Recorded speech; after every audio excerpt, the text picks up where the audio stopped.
Hello, it is Tuesday, October 9th already, by the way. Halloween season is almost upon us. Grinch and the Santa Claus is only a couple weeks away. Thanksgiving, a nice American holiday where you get to just eat whatever the hell you want, is right around the corner.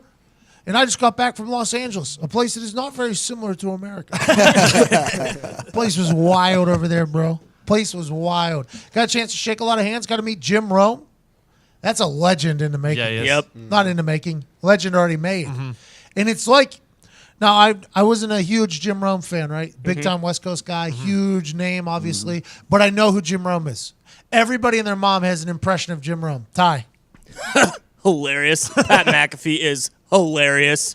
So everybody has one. And I've only seen the impressions of Jim Rome, I think, more than I've seen Jim Rome. Yeah.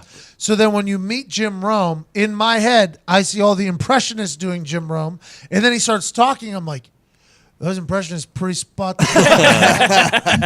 He was so nice, though. So friendly. He has a studio that's in Costa Mesa, which is a 2-hour trip in traffic away from everything in L.A. So he was all the way down there, but we get there. Had a great setup with CBS Sports.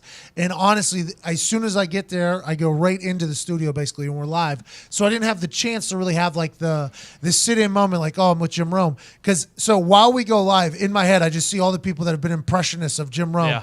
And I'm like kind of like baffled at a second. Then I hear him talking and he sounds exactly like his impressions. And it was just a wild moment. Then I go get lunch with him. Capitol Grill. Got your lunch on? Nice. Capitol Grill. That killed me. He said, let's go get our lunch on. I almost fell out of my chair laughing. I couldn't handle it because Jim Rome was very nice to me and he's a good guy. But it's like you're with a caricature of a human. You know what I mean? It's like it's a cartoon because everybody, and I told him that. I was like, hey, man, I don't know how you ever reacted to the impressions, but anybody that has, every human that does impressions has an impression of you, it has to be quite a compliment. And he said, yeah. He was like, yeah, I enjoy it. I like it. But for me, it was like, I was with it. It was awesome. We go get lunch, bought me a nice steak. We kept it moving. Really good guy. Got a chance to hang out with Rich Eisen, which was, he had me in the studio for an hour. That was an awesome. Yeah. An hour and 15 minutes. I Nice was studio. there. Very nice studio. That's what I've been realizing. We go to Bleacher Report. Like, this is the nicest studio I've ever seen in my goddamn life. We go to Jim Rome's. I go to Jim Rome's studio. I'm like, this is nice. And then I go to Rich Eisen's. It's like, I actually asked him, I said, who's paying for all this? He was like, DirecTV. I'm like, oh, I pay them a lot of money.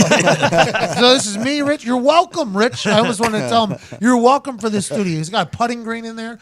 The lighting's incredible. A couple jibs, I think is what they're called. It was beautiful, though. I'm very thankful for Rich Eisen for letting me on there for an hour. Ain't nobody let me on for an hour. Several huge laughs during that. Yeah. Had a good time. Yeah, and you could tell like there usually isn't a lot of laughter on that show. You know what I mean? Like, and it was a change of pace for them, and his guys were having a blast. I thoroughly enjoyed you dropping the third hour of the show line. Yeah. I used to host the show. I used to host a show. The third hour's tough. It's true, though. They all looked at each other like, oh, you're right. Yeah. That was a little insider talk, you know. I was like, hey, I've been in here. I've been in your seat before. That third hour does get a little dry. And I'm happy I could be. They were very nice. Everybody was so hospitable. So hospitable. Got a chance to hang out at the Fox NFL Sunday office, basically, all Sunday. And to make the For the Brand videos, I tried to make one. You guys were sending me videos, which I'm very thankful because I couldn't just be recording. It was a busy-ass day, too. Very busy day. It always is, by the way. And I think you guys were learning. Yeah, Oh, yeah. I did yeah. for sure. So my Sundays, the For the Brand days, are not a day off. Nope. It is very Hard work. it's not hard work. People that like do the lumber, and I understand your jobs are much military people, cops, firefighters. I understand that it's much harder, but it is not just staring at every game, attempting to catch every single fourth down thing is a bit of a mind fuckery there for a while. Well, something was up, too, because you were texting us before things were happening. Yeah, You were like, what's definitely going had a on? Feed. You had your feed was definitely, since you were in Fox, was I was definitely quick. inside. You were like, what's going on in Buffalo? We're like, what's he talking about? and then we would see it. But yeah. having to, just being a watcher of years, just like at the announcer's fault, when fourth down comes, you kind of just, like, your brain goes numb. You don't even, but having to adjust and watch, Yeah. it's a wild situation. And it's tough because they go straight to commercial directly after. So if you want to take any comment about it, you have to find a way to end it quickly, and you have to get out there. So the For the Brand videos, I love making them, but whenever I'm not in the office with 6 TVs in front of me, it's very difficult. So we had to figure out a way. You guys stepped up. I appreciate you so much. And you guys send me videos of things happening, right? Mason Crosby, rough day, bro. Rough day, cuz. Might be a new holder. We talked to Matt Hasselbeck about all this because Hasselbeck is my holder. Yeah. You're going to enjoy the conversation with Hasselbeck. You're going to enjoy the conversation with the New Day from the WWE that's Awesome coming up. dudes. Awesome dudes. Just hung out at the studio here for like an hour and a half. Chill as fuck. Yeah, they have a lot of fun. They do. Yeah. Good time. What you see on TV resonates. Yeah. They're good people. But Mason Crosby had a rough one. If 5 kicks missed in one day. Could be the rookie holder, though. Nobody's talking about having a brand new holder. That is a big deal. The rookie holder is a big deal. They seem to get along. J.K. Scott does the head tap after he messes up. They seem like the holds look good, but there's something going on with Mason Crosby. I don't know what it is. He's been good for too long to get these yips out of nowhere. Can that happen like mid-year too? Because he was like 10 of 11 going into the game. Like he had been very consistent and very good. Paralysis by analysis. That's exactly what it is. But Graham Gano. Dude. Coming in with a 63-yard dong shot. So the videos are getting sent to me by these guys, to me sitting in the Fox studios, by the way. The first time I tried to make it for the brand video, I went out into the hallway, and I had my AirPods in because I'm a big-time person. I got the AirPods in.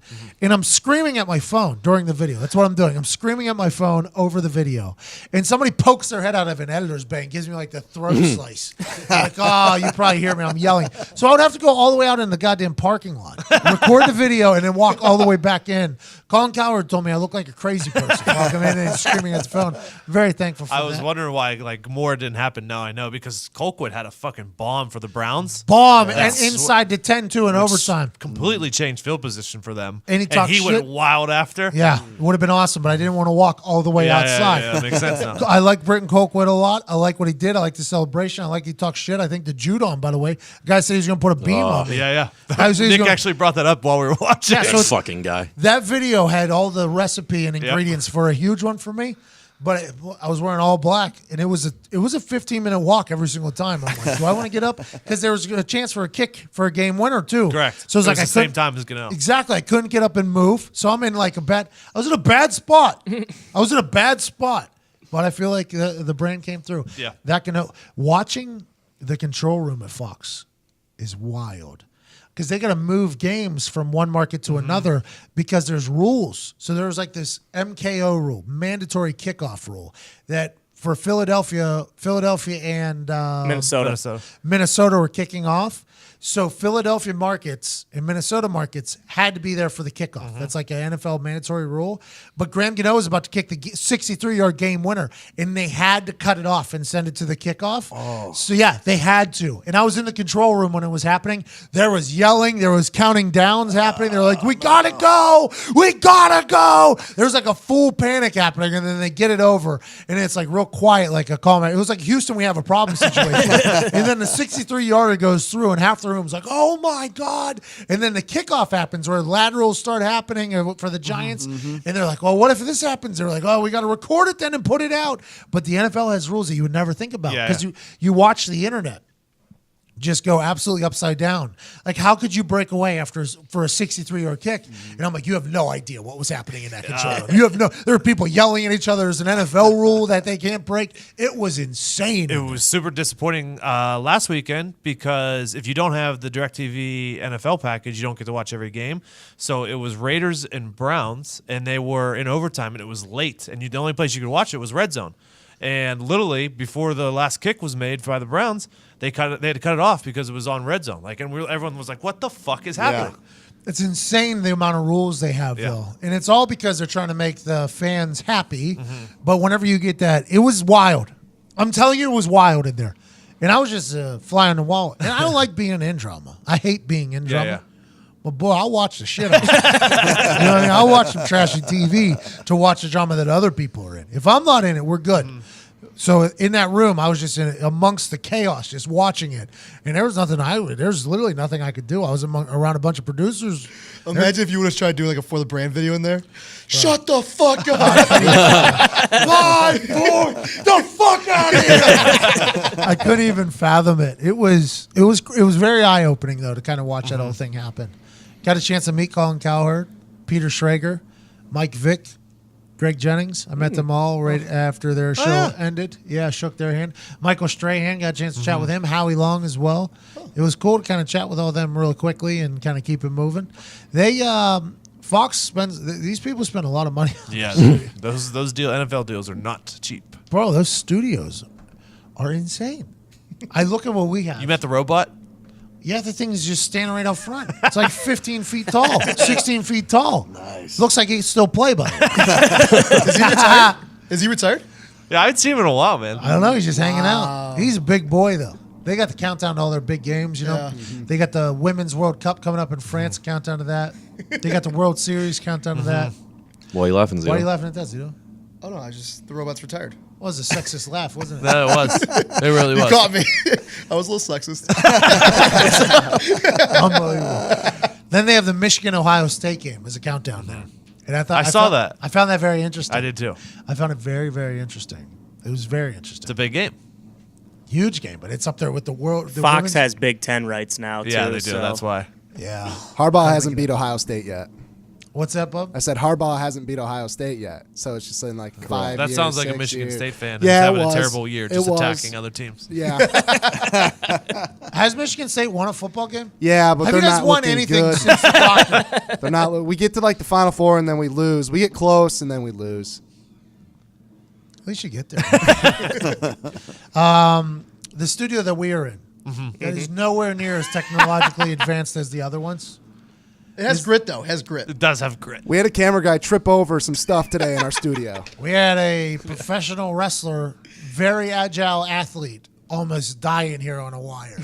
And that can only happen in one place and one place only. And that's the mybookie.ag studio. Sure, watching football is fun, but it's more entertaining when you have some action on the games. Guys, Yeah. you've heard me talking about this for weeks. Weeks. And some of you are still on the sidelines. What are you Doesn't doing? make any sense. Whether you're an expert or a rookie, you should be betting at MyBookie. If you're the kind of guy that likes to bet a little and win a lot, like playing the numbers on roulette, you can create a big parlay. That's a Digsy move. Oh, yeah. Big parlay Diggs. Parlay king over here. You did well. You know, I like hit green one this dots. weekend. 6-teamer, right? 16 parlay this weekend was not Gotta bad. feel pretty big good. It does.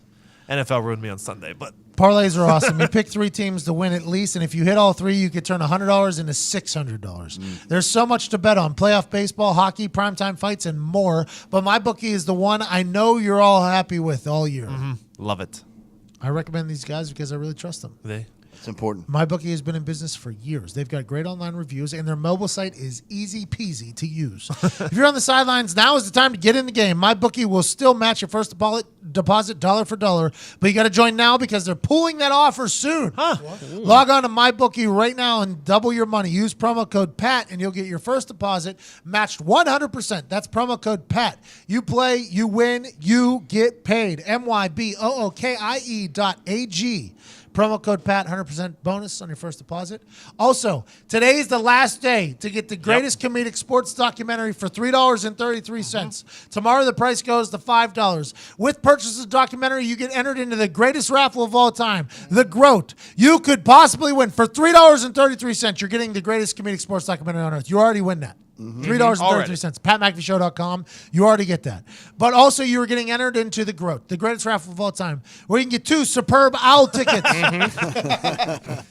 2 World's Eries tickets, Big Aries guy. 2 WrestleMania tickets. Love wrestling. $1,000 free play from that MyBookie.ag. $3.33. Could potentially win all of this stuff. Movement, sunglass, and watch. Adam Vinatieri autograph, game-worn jersey. Visa $500 gift card. Pat McAfee, mine.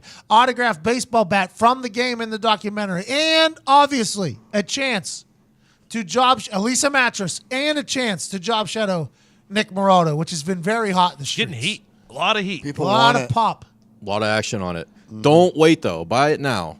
$3 is worth it. $5, I don't know if that's worth it. I agree with that sentiment. $3.33 is definitely worth this whole thing. The Groat and the documentary would be worth it. $3.33. That is literally the price of what? A drink? Carton of milk. Carton of milk? A drink at a bar? Yep, Jewel Pod. Nice Chosky. Turner's Ice Tea. Monica Jasinski. All these things are just gone. This is something that'll last forever. PatMcAfeeShow.com, $3.33. You could potentially win awesome prizes, and you'll get to watch the greatest comedic sports documentary. Last day today to get it for $3.33. Goes to $5 tomorrow. Raffle ends on October 14th. So get in, get buying, and have a good time. You're going to enjoy it. Tonight at midnight, it's released, and I think you will laugh at it. Exciting. I do. Exciting times. I'm pretty excited. People are going to laugh their ass off. I think so, actually. And going to see some good baseball. Actual baseball. Yeah, We're in actual baseball, baseball. football season. I'm a football player that played baseball. It's perfect. It's perfect. Do you think this is gonna be on IMDb? I think it is. I'm going to try to get it in Sundance. Yeah, it should. Let's go. But before it becomes an award-winning film, you can get it for $3.33. Yep. PatMcAfeeShow.com. That Conor McGregor thing was wild. Wild. Bro, Khabib wrestled a bear, bro. Yeah, he's Like an actual fucking bear. Not Jackie Moon. Slap him in the face. Hey, princess. Everybody panic. Not like that. He wrestled an actual bear. not patty cake with the bear. He was doing like double leg takedowns. Yeah. Trying to pin the bear. In where? Dagestan? Yeah. Yeah. Some like terrible Eastern European Russian city. He makes fun of my religion. He makes fun of my father. Makes fun of my country. Why nobody talk about this? they talk about Because you jump out of the cage. Because you jump out cage. That's why. Because you jump out cage and potentially curb stomp a couple Dude, people. it was wild. Wild melee. Great for Dana White. Though. Look, we're still talking about it. Yeah. Great for the UFC. Did you see what his dad said today? He said the sanctions that the UFC puts on him is going to be nothing compared to the sanctions that his dad puts on him. Khabib's dad? Really? Yeah. He embarrassed family. He embarrassed family. Classic dad move. He's going to end up at the dolphin jail, Black Dolphin Dolphin. jail cell in Russia. That place is I insane. mean, he dominated Connor. Yeah, and he in no way, he was so shocked afterward when it started to calm down and Dana White was trying to talk to him. He was so baffled that this was even anything wrong. He was just like, what do you mean? I don't get the belt. Remember when There's he my attacked my belt. bus? Yeah. Wait, By the way, the perfect audio on Dana White there. oh yeah, it was. That's awesome. how that It was works. nice. See, How that works, yeah. Makes it seem like it was a work, but there's too much money in lawsuits If I on give the you line. this belt, people are gonna start throwing shit in here. Which they did, by the way, wherever Yeah. he's walking out. Dana White. But Dana White having to act like he was upset because he was like, this is a stain on the UFC. Yeah. It's like, no, bro, this is what the UFC need. You motherfuckers are falling out of relevance real quick. Conor McGregor, your only fighter, just got worked by a guy that we've never heard of. And now all of a sudden there's a rematch possibility with even more on the line because it's even more personal. I wish they could make more rules. Like you can't take it to the ground. Yeah. Oh, that'd be nice. I was talking to somebody about it on Twitter. Somebody messaged me about it, and I was like, yeah, I mean, that's what makes it mixed martial arts is you can go to the ground. Yeah. Because without it, it's just kickboxing with 4-ounce gloves, which, by the way, way better sport. It's like, that would be the best thing ever. Yeah, that's just a martial art. yeah. You got to mix the other ones in there, and that's where Tell it's you what, the slows it proper down. 12 was delicious though. Is it? And I heard Connor sold a lot of it. I don't know if it's delicious though. I've heard some people say it's not delicious. I drank it It's and not bad. enjoyed it. Really? Yeah, That's good. it's not bad. Good for proper 12. Good for Conor McGregor. I don't think he should want a rematch though. By the way, you got $100 million, bro. Proper 12 is selling all over the place. Just get on that yacht and disappear, bro. Just go into the WWE if you want. Go to the Those WWE. dudes are they're just wired different. Like he can't go out on a loss. Yeah. I don't think they are wired different. Like I do think they are wired different. You're a human cockfighter. I Yeah, said it yeah. on Rich Yeah. Eisen. Didn't know if I could say that. But you got $100 million in your bank account. That is a grinded, gritty sport where you got to be up at like 5 a.m., 6 a.m. rolling. I don't think it favors the comfortable. I don't think it Yeah, favors is the hunger still there after you've had your payday? Like chip on the shoulder. Yeah, you're on a It's almost yacht. impossible to keep. Yes, it is hard to keep the chip on the shoulder when you have $100 million in your bank account. I feel like Connor's the kind of guy that would want to keep going though. I agree. Like Yeah. he's the And one does- like does- he's doesn't he been a have like poor man. He wants to be rich. I thought he had a rich. 5-fight contract. Everybody wants to be. Oh, that's true, yeah. I want to be rich as well. But then you get $100 million, and you're like, you know what? This makes me rich for a long fucking time. I think this makes you know what I mean. So I think it's tough for him. That Khabib guy though just controlled him. Yeah. I mean, how do you contend with that? You I don't can't. know. Don't you? You have to clip him in the first round, and the odds of that are just small. Because I thought he did catch him a couple times, and Yeah. Khabib just ate it. And it's like, whenever that happened, I was like, oh, this could be a long night. Connor's catching I him. was impressed though when Khabib caught Connor Yeah. and Connor Yeah. was able to hang in there and take it because he Instead of was letting him he was- wobble back he was to a the little corner. wobblier for a little bit. It was a cool fight, though. It was a cool fight. That Black Beast, Derek Lewis, is my guy, though. Oh, I need Black Beast merch ASAP. ASAP. My balls be hot. What a they say fucking he answer. jumped like 500,000 on 530 some Instagram, thousand Instagram followers from Because that Joe interview. Rogan. Joe Rogan gave the bat call. Fuck Yep. yeah, As dude. soon as Joe Rogan sends the bat signal out, you're a made man. Good for Joe Rogan. Good for the UFC That though. A was little relevance. hysterical though, man. Bellator's got a big fight coming up. Yep. And they're gonna have to rig something Yeah. to keep up with that. Watching the WWE come more and more into the real world is awesome. By the way, Conversation with New Day is pretty cool at the end of this show. A lot of football things happening. We got a chance to talk to a guy right in the middle of it with ESPN, former teammate of mine, also damn near a dead man. You'll hear that whole story. Ladies and gentlemen, former starting quarterback in the NFL, an absolute stud from day one in the Green Bay Packers uniform to the Seattle Seahawks to the Tennessee Titans to the Indianapolis Colts. Now you can see him on ESPN with his beautiful bald head. Ladies and gentlemen, Matt Hasselbeck. You. Was I not supposed to cheer too? No, I mean, normally others cheer for you, but I'm all about a one-man parade. I do that all the time. How are you, Matt? I'm good, man. How you doing? Good. The NFL was insane this past weekend. We got 63-yard game winners from Graham Gano, making up for everything Mason Crosby's doing with the yips out there. We got a lot of good football, Matt. Hey, it was a tough day for kickers all around. It wasn't just Mason Crosby. And so I really feel like Graham Gano kind of erased the sins for many with that big bomb, that 63-yard game winner. Not only just such a long kick, but also the pressure, being a game winner like that. No one thought he was going to make it, and he just nailed it. Who's no one? Well, actually, I thought he was going to do it. I saw him, Thank you. I did the Pro Bowl last year, and he won that game, kick-tack-toe, I guess they called it. I mean, he was just showing off his leg, just a monster leg. But we also had this game called Epic Dodgeball. And the final two guys in Epic Dodgeball of the Pro Bowlers that were in it were Jarvis Landry and Graham Gano. So, Graham Gano is out there balling in Epic Dodgeball. I mean, he's taking out Michael Thomas from the Saints. He's taking out Jared Goff. He's taking out, he's really just, these are some of the best athletes in the world. And Graham Gano he put on a clinic. He wasn't enough to beat Jarvis Landry. But I was not surprised that he was able to do it. Just a great athlete. So he and I, coming out of college same year, we were in the ESPN Kicking Skills Challenge, which I missed the flight for the night before because I was a bit intoxicated at the Senior Bowl. What a surprise. So I showed up day of, and Graham Gano, I'd known him from, I think, the ESPN College Awards show. I met him down there. Good guy, very good guy from Florida State. And I show up late, and basically I'm like, what are the rules? It was me, him, Connor Lee, Louis Sakota, I believe is the guy's name. He was the kicker for Utah. And Graham Gano was like, what do you mean, what are the rules? I'm like, yeah, man, I missed the meeting last night. What do you want? There was only one flight out of Mobile, Alabama, and I was drunk for it. So I missed it. And now we're here. He was so nice, so casual, and he won the long ball contest, but it's because I missed right, Yeah. But Graham Gano's leg is so big. You watch him make kickoffs. He hits them into the stands every time. It makes no sense to me because he's this unassuming, super religious, nice guy with an absolute hose of a leg. And that 63-yarder was beautiful. He pounded. That was like a 70-yarder, Hasselbeck. Yeah. Well, like I said, it made up for a tough week for the rest of the league. There's no reason for you to pile on. You media people. I'm just saying the brand was in danger, and he did it for the brand. Hasselbeck, do you think it's because Pat puts pressure now on these kickers with his videos? Do you think that's why the brand's having a rough year? Is this on me? You know what?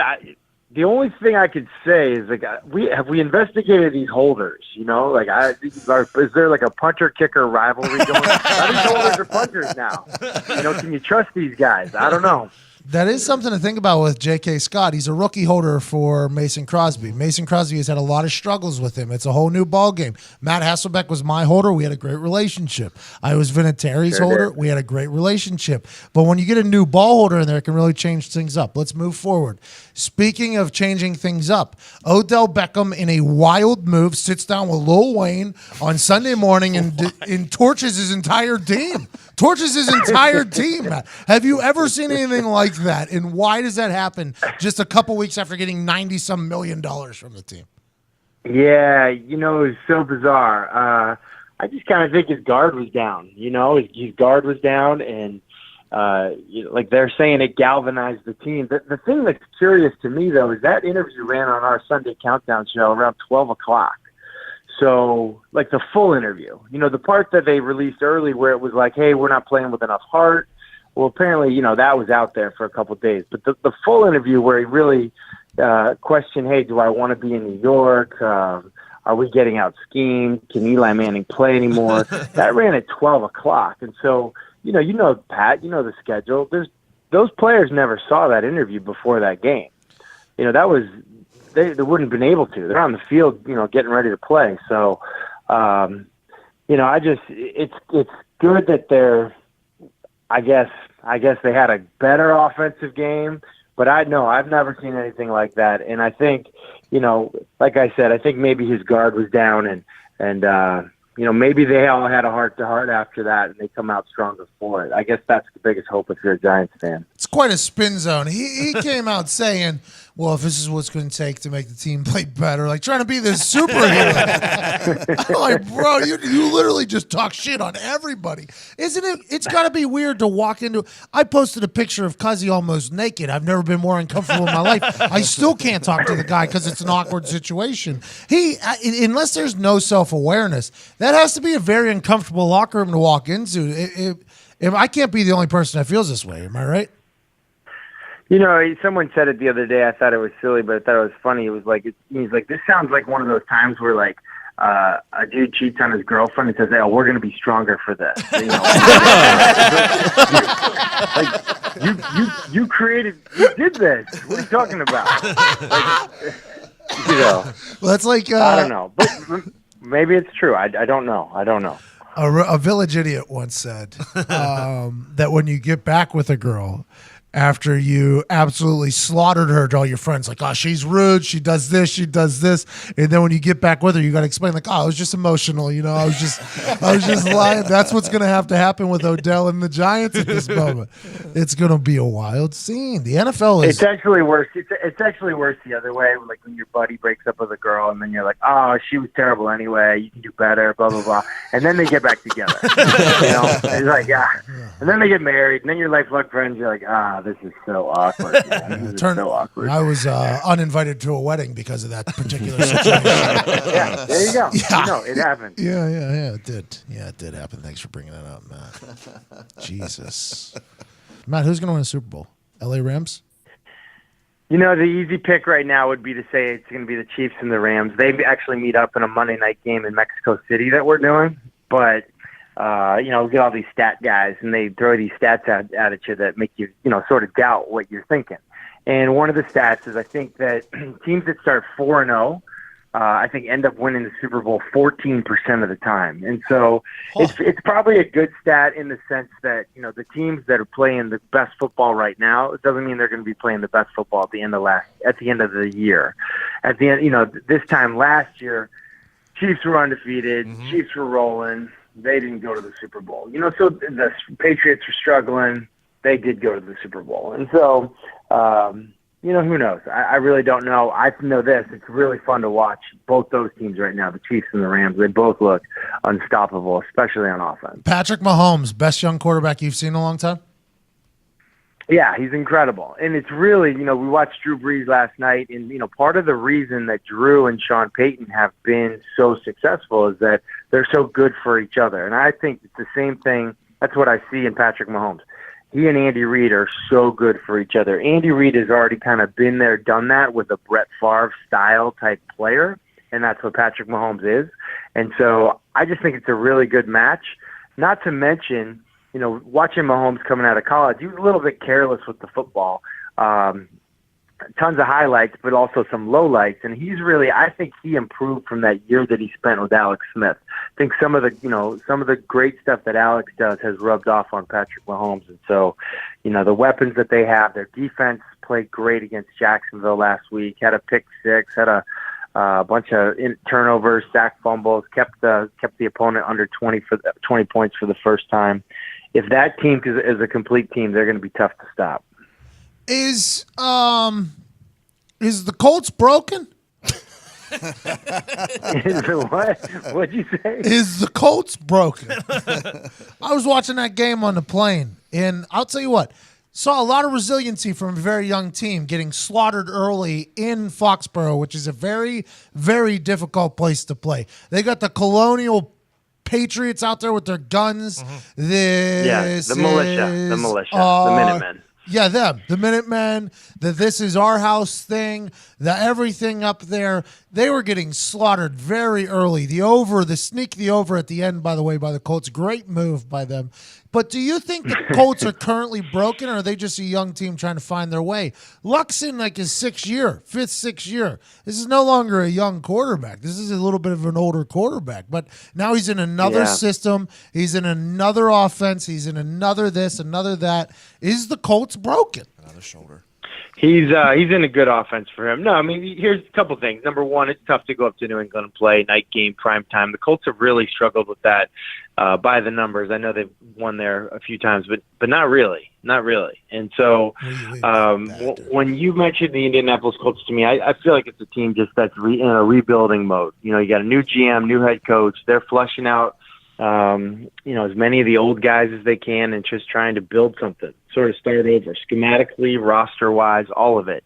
I was looking at the defensive roster recently, and like I don't even know any of those guys, and it wasn't that long ago that I was on that team. And even the year that I was on that team, I think it was 1 year later I didn't recognize the guys. And so that's, I think, what it is. They're a team that's trying to have most of their roster in the first 4 years of their career.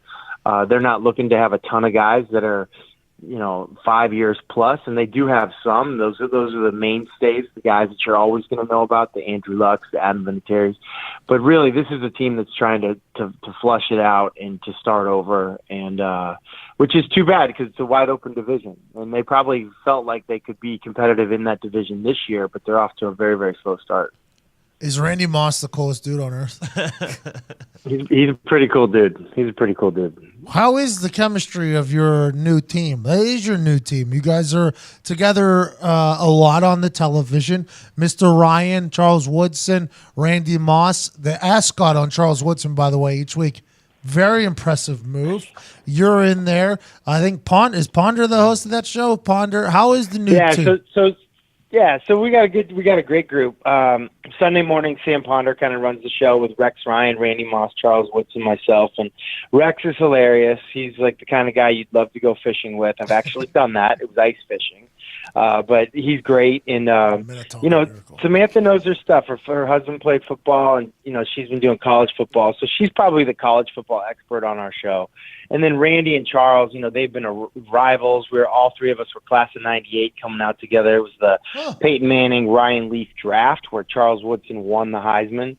And, just feels like every week something will come up where Randy is involved in a story. And his stories are the best stories you've ever heard. Monday night, our crew, we drop Rex Ryan and we add Steve Young. So that's a whole nother, another Hall of Fame quarterback who comes out. And, the interesting thing about Steve Young is he was such a mobile quarterback. And so some of these young quarterbacks who were mobile and spread offenses in college, he sees things a little bit better through that lens of being a mobile quarterback. And the struggles, sometimes that mobile quarterbacks actually get sacked more, get hurt more, those kinds of things. He lived those demons. He had to figure that out for himself. And he not only played in the NFL, but also played in the USFL. So there's some just great stories with our crew. And Susie Culver's been doing it a long time. She's very, very good as well. Okay, let's talk about the game, Monday Night Football game itself. The announcers of these games are elite level, right? Don't we think, guys? Sure. Yeah. We say that on this show all the time. Elite level. Elite. Have you ever thought about getting into the booth and calling games? And is that something that Matt Hasselbeck will ever do in the future? I remember you called a couple last year. I didn't know if that was going to be your thing. You're an in-studio analyst. Is it difficult? Because this is it difficult to make the jump into the booth? Is that something where you require a lot of training, that type of stuff? Yeah, I don't know that there's one way to be in the booth. That's probably the thing that I've learned in this process. But as you know, Pat, while I was playing, I called a game. I went and called the Bruce Arians at a game. It was the game Carson Palmer got hurt. He tore his ACL again. It was Rams-Cardinals on the bye week. And then I was planning on doing it my third year in Indianapolis, and that was when Andrew Luck, got a lacerated spleen or something, and I was starting the next week, and Chuck Pagano said, "Hey, do you mind not calling that game for Fox? Do you mind just playing quarterback this week?" I said, "Yes, coach. I got you." But it's fun. Listen, man, I did a game last year. I did a college game. I did the Lamar Jackson, NC State, Louisville game, Ryan Finley, Lamar Jackson, and it was a blast. And I think that's probably the thing I learned is if you're going to call a game, do it with people that you enjoy, do it with people that you really love. So I haven't called a game because after that point, I said, next time I call a game, I want to do it with Pat McAfee. Matt and Pat in the booth. That would be very. Well, it rhymes. It rhymes. It does. But the thing that bothers me the most, it doesn't bother me as much as it would bother you, but you kind of alerted me to it. In television, whenever a punt comes on, they don't even talk about it. Nothing. It's like the wasted play. And you used to always say, hey, this is the most exciting play in football. And I don't necessarily agree with that, but I do agree that we should not just gloss over that play. It's like someone doesn't complete a third down or there's a sack, and it's almost like they're just getting ready for commercial break instead of covering the play and the intricacies that go on in that punt. So I couldn't do it without you, Pat. Well, that means a lot. And UTV people have really helped out me on the internet because I make a living off of for the brand stuff on the internet. I appreciate you, Mr. Hasselbeck. Thank you so much. I dropped the for the brand on my last Come On Man, by the way. I don't know if you caught it. I know. Did you see any of the action on the internet? There were some people that tweeted you. Really? I got to check that. I got to look at that. I'm a little behind on my mentions. I'm a glosser. Oh, you got to be in touch with the people, Matt. This is what happens. You guys get over to ESPN and you become out of touch with the humans, Matt. You got to get back in touch with the humans out here. I'm doing my best, Pat. I'm doing my best. Hey, that year where he had his lacerated spleen and you were calling games and all that shit, my favorite story from the NFL was walking into the Houston Texans locker room on a Thursday night game and seeing a dead body laying on the floor, and it turned out it was our starting quarterback, and that was you. Yeah. That was you. It was tough. It was awesome. I had a pick line in. It was a bad deal. Man. It was awesome. It was the best thing on earth. And Andrew was dead. Hasselbeck was nearly dead, and then he goes out there and wins the game. That was when we threw the go to TY to seal it, right? Yeah, it was. I think it was a slant and go, but it was a great moment. And the stories I could tell just from that day alone are just really incredible. But that's the special thing about playing in the NFL. Your teammates rally around you and your friends when you're down and out, when you're sick, you're hurt, you're broken ribs, whatever it might be. You're struggling, you're having a tough day. The guys around you kind of come together and help you out. So what you have, E. coli? Everybody that I was. It was a bacterial infection that you can get from chicken, and it stays with you for about 6 weeks. It was a very difficult thing for me. Much better than the keto diet for those keto people out there. I lost a ton of weight, but it was it was tough actually going through. But I'm glad it didn't. I'm glad it happened. I'll tell you what, it started in the Jacksonville game the week before that. That we played Jacksonville. It went to overtime. My family was out of town, and I'm driving myself home after the game, and I'm like, oh man, I don't think I can make it home. And I stop off at Andrew Luck lives downtown, so I stopped off at his house. Dude, can I lay down on your floor? Can I use your bathroom? His mom's taking care of me. I stayed there for a little bit, and I'm like, all right, I think I can make it home. I'm driving home. I'm driving home from the game. This is in between starts, 2 games that we happen to win, and I don't even make it home. I haven't diarrhea like that since, who knows, I was in diapers. I had no control over it. It was awful. It was the worst thing ever. It was very embarrassing. So the highs and lows of being an NFL quarterback that week were real. I mean, like I said then, it was coming out of the attic and the basement, and I couldn't do anything about it. So, tough week, man. I don't want to laugh at you. I don't want to laugh at you, but there was a couple mornings where he wasn't there, and he's our starting quarterback.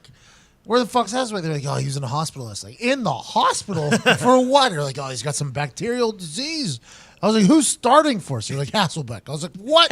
You just said he was in the hospital last night. They're like, yeah, he'll make it. And then we get down to Houston, And I was laughing while you were telling the story about your teammates rallying around you because I walked in and I see this carcass with a hoodie on, and he had it tied up like Kenny from South Park. He's laying on the ground, and I kicked him. I'm like, hey. And I see this roll over, and it looked like a meth head in Santa Monica's face. And I'm like, are you all right? And he was like, yeah, I'm okay, man. I'm like, you look terrible. And he was our starting quarterback and gets a win. It was one of the grittiest things I've ever seen in my entire life. And then I think you had to get a pick line on the way home, too, if I do recall. Right? Just a normal IV on the way home. We actually strung it up from the overhead compartment. It's so bad. I'm sure there's no germs on the airplane. I'm sure there's no infection. So this is very comparable to Jordan's flu Those game. overhead compartments are very, very clean. Way worse. Jordan was just hungover. Jordan was hungover. This dude was in the hospital for 48 hours. Oh, my God. We needed an IV too. We both needed an IV. It was wild that we won any games, to be honest. It was wild. You went on a 6-7 game winning streak there, didn't you? No, I think just 4. We started out 4-0, then I separated my ribs in Pittsburgh. It was downhill from there. I almost went in at one point. You remember whenever they had Josh Freeman and that other guy, and nobody told me that old Cuzzy was going in for the 2-minute drill. So I thought Freeman got hurt, and I thought I was the backup quarterback for the last game of the year. They didn't tell me, though, because Cuzzy comes out. What was the other guy's name? Do you remember?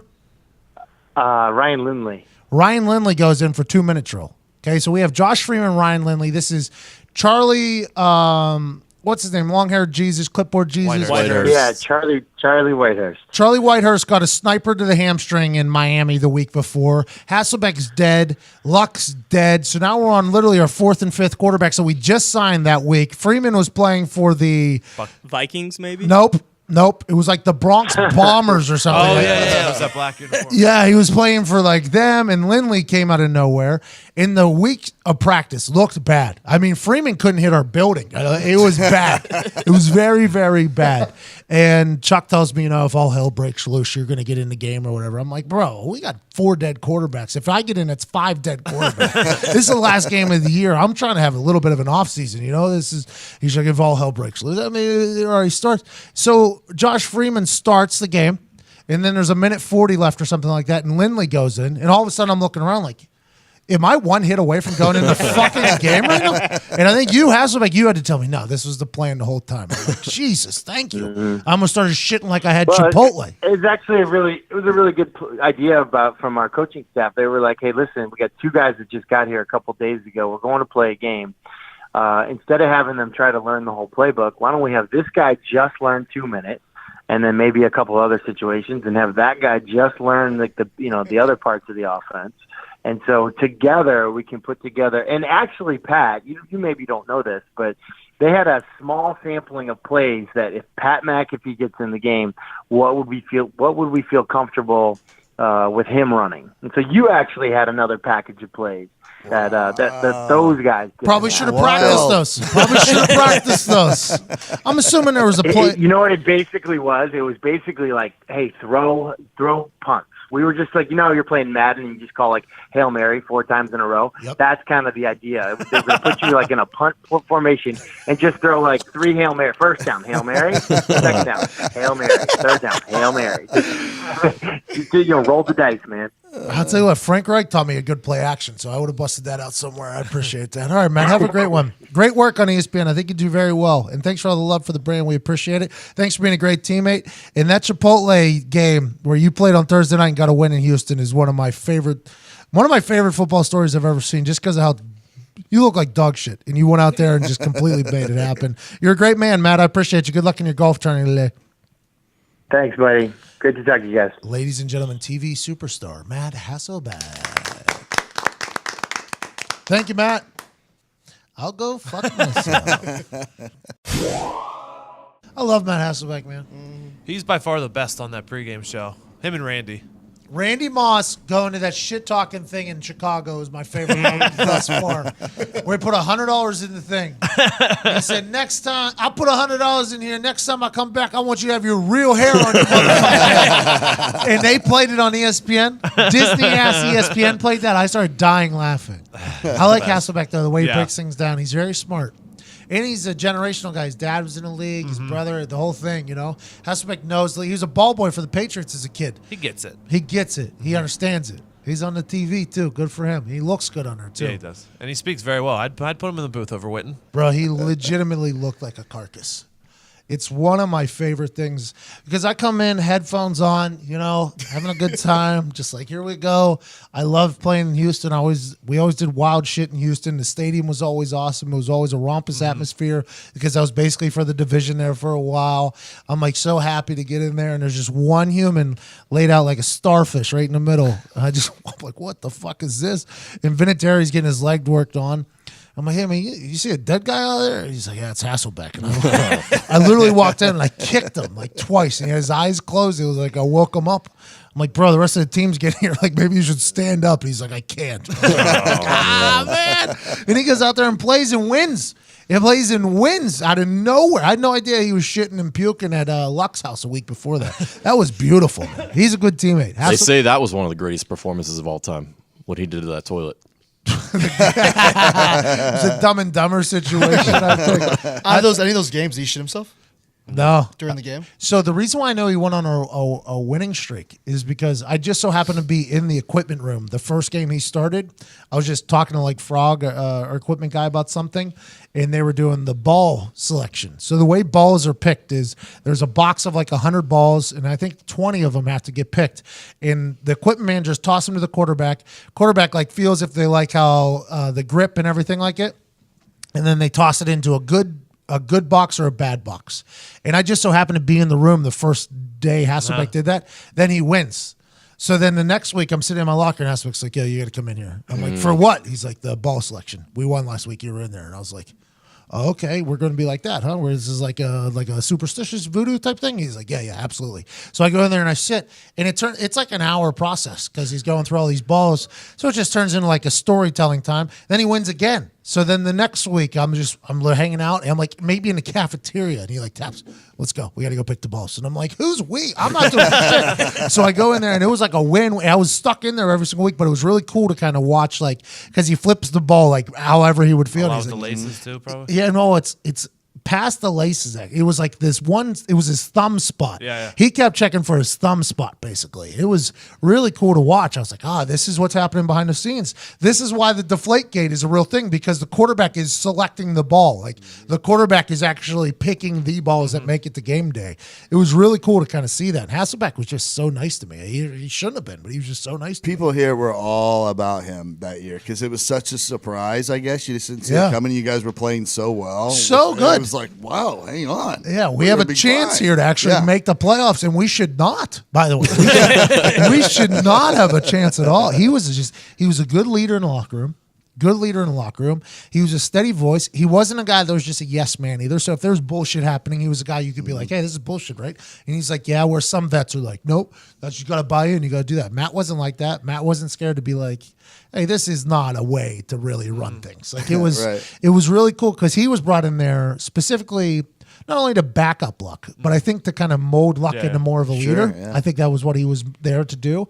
And I think he did job well done. Honestly, I think he did. But when he got hurt, I was like, every time a quarterback gets hurt and you're the third guy, you're like, am I going in? Am I going to be a quarterback and just get slaughtered tonight? The whole Hail Mary package is a good idea. Oh, yeah. I'll never forget that. Watching that Tuesday press conference, which is our day off going into the last week. We don't have any quarterbacks. Charlie Whitehurst dies the week beforehand and trying to run out of bounds to stop the clock with 1:20 left with no timeouts. So it was a terrible decision. We were up and he was trying to stop. Everybody was like, why? Just go down. Everybody's like literally on the sideline because he was running towards our sideline in Miami. We have the lead. It's like second or third down, 1:20, no timeouts left. And he gets the snap and he starts sprinting towards our sideline and everybody's just telling him basically to fall ball. Just stay inbound so the clock will run, Last minute, he panics, goes down, blows his hamstring while doing it. Somehow he has to go back. There's a penalty first down. He has to go in and take a knee. Doesn't even know if he can take a knee because his hamstring's so bad. The only other quarterback that's active is me, so I almost had to go in there and take a fucking knee in Miami. That would have been pretty cool. Awesome. Just get the win. But Ndamukong Suh's on the other side, by the way. So Ndamukong Suh's still there. And he is the guy who would go for that ball. If he knew I was in there. Yeah, he's a Shiano type of guy. For sure. Blue 42. Blue 42. Fuck you, Sue. Salad. Oh, my God. It would have been awesome. I would have never done that. I would have just done salad and took a knee and that whole thing. So then Charlie Whitehurst is down. Hasselbeck's down. Luck's down. So now we got one game left.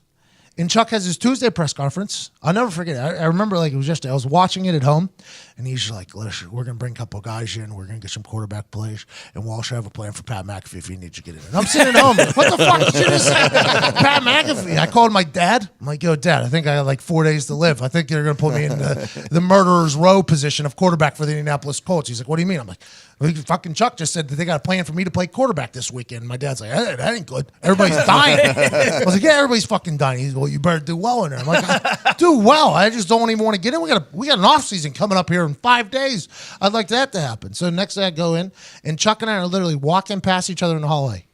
And I'm like, looking, I'm like, you got anything to fucking say to me? He's like, good morning, Pat. I'm like, is it? Is it a good morning? And then he just walks past me. I'm like, okay. Thursday, same thing. Friday, same thing. Saturday morning is when he comes up to me and goes, if all hell breaks loose, you're a quarterback, so why don't you get some quarterback center exchanges? And I'm like, Saturday. I'm like, what do you mean? I heard this on Tuesday. I thought we would talk about this a little bit earlier. It's like, if all hell breaks loose, that's the only time you're going to get it. I'm like, have you looked at our season? All hell has broken loose. We got a guy that was just playing on the Bronx Bombers starting quarterback this weekend. He's like, just go take some fucking snaps. And they're not as easy as it seems. No, it's not. I did it for my first 3 years every single week with the original regime, so I kind of got it. So I go in there, and they got the backup center, and it's me, Chuck, Clyde Christensen out there, and Clyde was my quarterback coach way back with Frank Reich at the beginning, right? So we're only people on the practice field, and I could see Chuck is sweating because he thinks he's getting fired anyways. He's got 2 quarterbacks that haven't completed a pass all week, and if those both get hurt, I'm going in. So obviously the first one, I'm like, Sacco! And I take the thing, and I hand it back to him, and then all of a sudden, Chuck's watching. He's like, good. Clyde's like, good, Pat, right, good, Pat, right. That's how he talks. He's like a coach talkie. He sounds like an auctioneer. So I'm under center for the next one, and I pull the Omaha, and I drop back into shotgun, right? And I'm like, apple. Couple checks. Yeah, I start looking over. I'm like, T.Y., hey, we're punting it. And Chuck's like, why do you have to be such a fucking asshole? I'm like, Chuck, you put me in, just know that there's going to be some schoolyard bullshit that's definitely going to take place. And I got a couple. I mean, that's genius, because if you go in there and you act like you know what's going on and everything, the defense is going to be like, what? Wait, what? Yes. Yeah. What? He knows things? Yes, I agree completely. All right, team. Close your eyes. Okay. Wait, not if you're driving. Oh, okay. Imagine yourself in your current underwear. Oh. Would you be proud of your underwear choice today if the driver in front or behind you saw it? Huh. Yeah. If the answer is no, then it's time to try Tommy John, the revolutionary clothing brand that's redefining comfort for men and women. Tommy John obsesses over every little detail and stitch by using fabrics that perform like nothing you have ever worn before. Tommy John men's and women's underwear sport a no wedgie guarantee, comfortable stay put waistbands, and a range of fabrics that are luxuriously soft, feather light, moisture wicking, breathable, and designed to move with you, not against you. Tommy John is so confident in their underwear that if you don't love your first pair, you can get a full refund with their best pair you'll ever wear, or it's free guarantee. That includes their new life-changing women's underwear, now fully back in stock after selling out in just 6 months. Oh, pretty big deal. Before you spend another dime on cheap, heat-trapping, bullshit multi-pack underwear, remember, there's a better way to take care of your goods. Tommy John, no adjustment needed. Go to TommyJohn.com/America now to save 20% on your first order. That's TommyJohn.com/America for 20% off. TommyJohn.com/America. Big thanks to Tommy John for sticking around. Your balls don't get hot in these. Nope. Tommy John should have jumped on Black Right away. Sponsorship. By the way, him having to put his shorts back on because of the sponsors that are on his shorts, awesome. My balls be, oh shit, I got a lot of sponsors on there. Him getting his ass kicked the entire time, roping up Homer Simpson, then knocking him out at the end was awesome. Yeah. Joe Rogan predicted it too. Joe Rogan was like, anytime Derek Lewis starts swinging, the entire arena gets elected because they know at any given moment this could end. And that Russian guy is just having the fight of his life. I'm beating the hell out of this guy. I got a payday coming. Whammy, 25 seconds left. What just happened? I lost it all. I got to go back to Russia looking like that. 2.8 rounds he dominated. Yep. Yeah. 2.8 rounds he dominated. That was a shame. Did you hear his interview after Conor McGregor? No. He was like, what are you going to do after this? He was like, I'm going to put my wife's legs up in the air and see what happens. Put my wife's legs straight up in the air. He's a hilarious human, isn't he? He's an absolute hilarious human. I couldn't fathom the type of fatigue that those fighters have. I fight this heavy bag out here in the morning I do 6 rounds of 45-second rounds, 30 seconds rest. And by the end of it, I'm laying on the ground. You're a Hasselbeck. Yeah. I got my hoodie over my head. I am Hasselbeck completely on the ground. They're fighting, with a lot of emotion and adrenaline because of all the people in the arena, and a bag that's fighting back, and potentially getting wrestled to the ground, just getting your breath sucked out of you. It has to be so tiring. Unbelievable. For instance, I flew in a red eye from L.A. this morning. Yeah. Yeah. 3-hour, 40-minute flight, no pod, sitting there on a basic-ass chair. You're tired. With a lady behind me that was getting a little fucking happy feet. She was. Hate it. That's the worst. She was just kicking the chair. Like, what are you doing, lady? Did you give her a look? I went to talk to her. She doesn't speak English. Oh, no. The rest of Los Angeles. Don't know English. But I couldn't sleep. I cannot wait to do one thing and one thing only, and that's get back to the house and pass out on my Lisa mattress. It's the best. Lisa mattress is the greatest mattress in the game, and it also bypasses all the bullshit that you don't want to do in the bed buying procedure. Yeah. The mattress buying procedure. You don't have to go to some creepy store and roll around on beds that have been rolled on by the Zitos of the world. Or the homeless guy in Santa Monica that came out from under the pier tripping on K2 Spice, telling the cops he's going to masturbate in the ocean, which I saw live in California with that guy at one point in his life. The nudist wrapped in a bed sheet, yelling at the cops on K2 Spice on the Santa Monica beach with nobody batting an eye to, and the cops did not arrest. They just said, cool, dude, go masturbate in the ocean. At one point, he was rolling around on the beds in those mattress stores for sure. that you were sampling. And Lisa said, there has to be a better way to do this. There has to be. So they said, let's give you a high-quality bed, the most comfortable bed you've ever seen. We'll put that shit in a box, ship it right to your door. Right. And if you go to lisa.com/McAfee right now, you get $225 off said bed. Wow. That'll deliver right to your fucking house. And also, taking it out of the box is simple and easy. And it's also part of the fun, isn't it, Ty? Yeah, it's a lot of fun. What was it, 5 minutes in and out? Not even. Maybe Yeah. 2.5.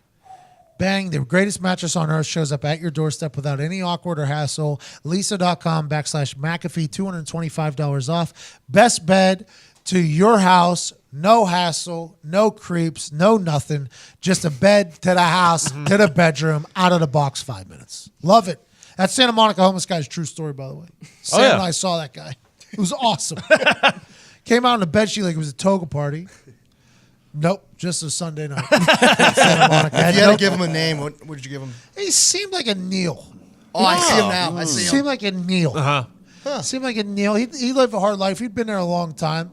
White sheet around him.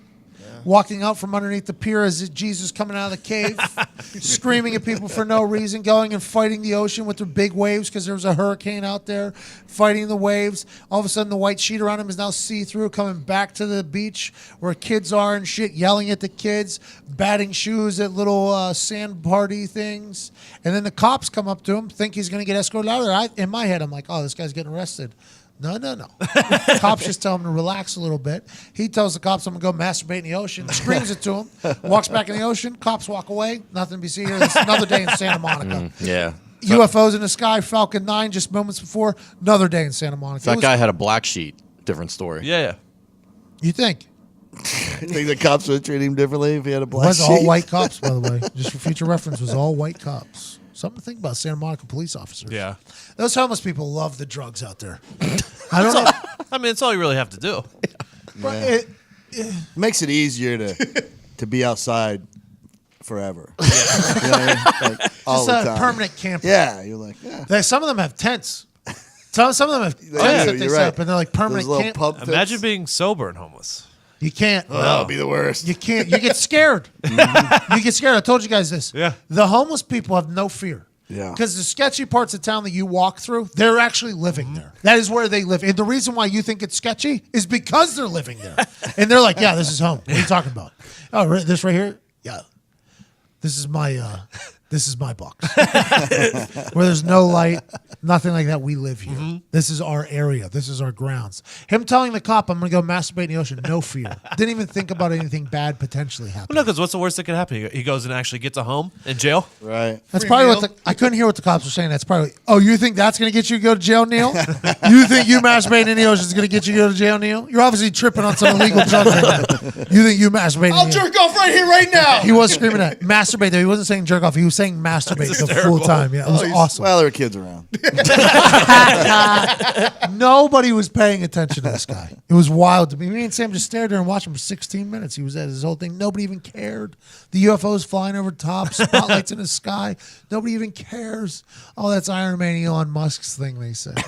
Is it? How do we know that? How do we know that is just Elon Musk? Well, that's what they said. The mayor sent a tweet out. That's not an alien. That's Elon Musk. It's like, seems like a spin zone to me. It was crazy. It took up the whole sky. It took up literally the whole fucking It's sky. an impressive operation he's running. Well, the one part the little twirly part that I saw that I thought for sure was the reason why I was an alien, I guess that thing just came back down and landed right where it took yes. off. It's one of the most NASA impressive worked things for you'll what? ever see. NASA worked for like 30 years trying to Couldn't get do it something to that. take off. They just, and then they would just, whenever they would bring something down, they would just let it crash into the ocean. Yeah, and there was the only movies you really hear about are people blowing up. Yeah. Elon Musk literally Elon gets Musk's like, higher. no, but I'm gonna get this thing take off and I'll have it come right here, brother. Like, it'll be like a goddamn boomerang. Yeah, I'm gonna make this thing like a boomerang. It's gonna go up and come right back right here. Prove it, the government said. He's like, you got it. You guys let me send up the fucking spaceship. Yup, here you go. Take off whenever you want. All right, here's the Falcon fucking 9 coming at you. You might want to give a heads up to the whole state of California, by the way. It's gonna look like a UFO. No, they that's- won't even know. Everybody's time it did going to happen. see it. Elon's not going to do it and not let anybody see it. It's not going to be some little line in the sky. It's a good move by him. As Tony D'Amato said in a classic film, Any Given Sunday. Yeah. 3 minutes to the biggest battle of our professional life. All comes down to today. And either we buy Thursday boots from ThursdayBoots.com or we're going to crumble. Inch by inch. Play by play. You find out life's this game of inches. And so is football. On this team, we tear ourselves and everyone else around us to pieces for those Thursday boots. We claw with our fingernails for those Thursday boots because we know when we wear Thursday boots, that's going to make the fucking difference between winning and losing, between living and dying. I'll tell you this. In any fight, it's the guy who is willing to die in his Thursday boots who is going to win that inch. And I know if I'm going to have any life anymore, it's because I'm still willing to fight and die for that inch. Because that's what living is. The 6 inches in front of your face and the Thursday boots on your feet. Now, I can't make you do it. You've got to look at the guy next to you. Look into his eyes. Now, I think you're going to see a guy who will buy those Thursday boots with you. You're going to see a guy who will sacrifice himself for Thursday boots because he knows when it comes down to it, you're going to do the same exact thing for him. That's Team Thursday, gentlemen. And either we heal now as a team or we will die as individuals. That's football, guys. That's all it is. Now, what are you going to do? Just head on over to ThursdayBoots.com and pick yourself up a pair today. Handcrafted with the highest quality materials and sold at honest prices starting at just $149, including free shipping and returns. A great pair of boots are only a click away because it's Thursday every day, even on any given Sunday. Shout out Thursday Boots. Give me the boots. ThursdayBoots.com, $149, including free shipping and returns. That's wild. Not a bad deal. Not a bad deal. Not a bad deal at all. Ladies and gentlemen, you're going to enjoy this conversation. Oh, yeah. There's a lot of energy coming. You might not be a WWE fan. You might be a college football fan. College football player coming in here to talk. There's entertainer talk. There's gaming talk. It's good talk. This is a good conversation you're going to enjoy. Ladies and gentlemen, joining us now are the three most electric humans on SmackDown, which you can watch this evening at Bankers Life Stadium in Indianapolis, Indiana. It is the hilarious, the talented, the pancake eating, the pancake tossing, the booty-o having, electric human beings of the New Day. Did it right. Yeah. Go. Wow. That's appreciate. That's a good start. That's a good start. Oh, I didn't notice this earlier. You got a Will Smith in here. Yeah, so that guy over there hates Will Smith. Why? Yeah. Oh Xavier, my hey, God. Blame dude is yourself. a hater. How Right do you here. Blame hate yourself. Will Smith? Hate Will Smith. Corny, man. Very corny. You mean talented? I don't know if he's wrong. Thank you. Easy. I love Will What is Smith, but he happening? could be corny and very talented. Anyone can be corny. He's charismatic, is what I say. Extremely. He's Okay. very Yeah, he has charismatic. range. I don't think he's wrong. I don't think the man is wrong. That's all I'm That's saying. range. That sounds like range. to Exactly. me. Yeah. Nigga, Exactly. Don't take Thank you. his side. I am legend. Fresh Prince. Yeah. What? Come on. It was man. all. Take It a was ring. all All like that. 15 years ago. What's he done since? Oh, so you're one of those. Oh, what had have a- you done had a- for had me a- lately? Yep. All right. The talented Yeah. son. Had What a was that family. movie on? What was that movie on Netflix that you made on? Bright. Right. Right. Oh, Stunk. I heard that was horrible. Not the best Oh, one. I best heard it was movie horrible. of the I heard year. it, It was good. Best movie of the year. Best of the Nah, year. It's good. I'll take your word for it. I didn't like that one. I never saw it. Speaking of hater, you just bashed Captain America just the other day. You. Shame. So people think that I constantly bash him. It's that people constantly ask me, and I give the same answer that I've given for years. It's not a new development. I don't like Captain America. I think he's a garbage troll. Unbelievable. But because of my hatred for Unbelievable. years, my friend just gave me access to a ton of comics, and so I've got to read a certain section, like the Brubaker. Something I can't remember the guy's last name, but Brubaker. it's his run of Ed- Captain America. Ed Brubaker. And they said if I don't like Captain America after reading those, then I just hate Captain America. So I'm going to give it a shot. Okay, so WWE Super, you guys are superheroes in real life, though. I mean, if you look at everything, the entrances, Well, I the mean, way I can it's argue. shot with a name above it, little kids look up to you guys as if you're these incredible individuals. Did you all know you were going to be wrestlers? I like as if. As if.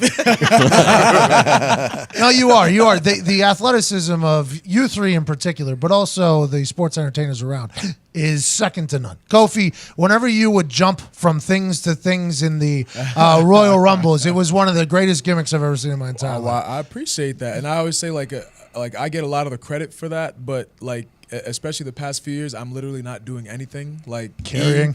I got clotheslined over the top rope and landed on E's shoulders, and he carried me around the ring. And then what at the Greatest Royal Rumble? Was it the Royal Rumble or was it the Greatest Royal It was Rumble? the actual Royal Oh, it was the Rumble, actual Royal the Rumble. cheerleading thing. So yeah, I got like again thrown out. And there's Woods to save me with a platter of pancakes and then save me with his chest. And then both E and Woods then threw me over the top rope. I didn't do anything, so I don't know, but thank you. At least you didn't trip on the way to the ring and That was slide tough. underneath it. That was tough. That was the Very memorable, that was the though. Very moment. memorable. That was like the Wicked Witch of the West with his feet hanging out of the ring. Did you guys know you were going to be sports entertainers, wrestlers, or how did you kind of fall into it? Yes, for sure. For me, Kofi, you've been in for 40 years. It's I know, yeah, 40 years and still going. and barely, crushing too, not barely. just. But I've always wanted to be a WWE superstar ever since I was a kid. This was the only thing I've ever wanted to do. I actually got involved with my wrestling team in high school, thinking that it was actual WWE wrestling. When my friend came, he was like, "Oh yeah, you should come to open match. We're gonna be wrestling." I'm like, yeah, okay, cool. Came over. There's no ropes. It's like really hot in here. Oh yeah, I mean I knew that and stayed for 4 years, you know. But yeah, I was always told I was too small, you know, and those same people now are asking me for autographs for their kids. So anyone out there with dreams, you know, follow your dreams. Back then they didn't it does love come it. true. Yeah, that's Mike awesome. Jones. Yeah. All right. All right. Biggie, you were an Iowa football player. Yeah, yeah. Oh, he's got to go last. He's got to go last. He's gonna go last. Yeah. Well, you're a We- PhD, yeah. a doctor. He's got the best story.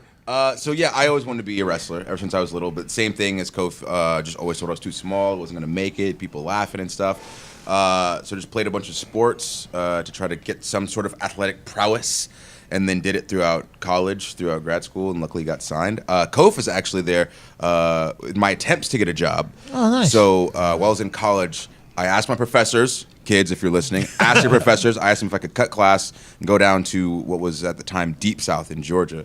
So me and my buddy jumped in a car, drove 5 hours down to Deep South, suit on, resume in hand, open up the door in the middle of practice, And it was like, you know, in movies when you walk into the wrong party and the record crashes? 100% like that. That's exactly what it was. But yeah, Kofi was legit in the ring. I was in the ring, like we were running a drill, and then the door swings open, and it wasn't the mailman. And everyone's just like, "What is going on?" And this bright young man, you know, eyes wide open, you know, resume in hand, which we all laughed at. But then when you think about it, like when you're going to look for a job, you're supposed to bring your resume. Like he's in the right, you know. But we were just like, why is he here? Hindsight's always 2020. So I dropped my resume off, and they're like, you know what? Come down next week. We'll put you on the show and see what you got, kid. And I'm like 19 years old, like freaking out, like, yes, I'm gonna get signed. I'm gonna get a contract. Next morning, I wake up to a text saying, "What did you do?" I'm like, what? And I look on the internet. WWE pulls out of Deep South. So no more developmental right there. So the day after you what? The day after I went down. You opened that door, the WWE walked right the fuck out. Exactly. They said, what is this? Get out of here. So then fast forward, like, I don't know, 2 years later, maybe 3 years, I find what is new developmental, FCW, in Florida. So again, drive down now to Florida, so even further. From where? We're in South Carolina at the time. Okay. So drive down there, find the place. I'm legit driving around for like 3-4 hours in the area, just like looking at buildings that might be able to be big enough to have wrestling rings. Finally, I find this place. I walk in again. Same exact thing happens. I got my resume in my hand, and Kofi's in the ring again doing it. Oh, this guy again. Oh, he's got his resume again, doesn't he? Resume. Yeah. Same suit. Yeah. WWE is out of here tomorrow, by the way. Yeah. But then luckily, a little while later, I ended up getting a job, and now we're sitting here doing this podcast with you. That's awesome. That's absolutely. You guys are such an incredible threesome, though. Well, yeah. Pause. No, leave it. No, Not that's wrong. 100% right. 2018, so what? Whenever you guys were placed together, it was a really cool thing, though, because the personalities were just so perfect.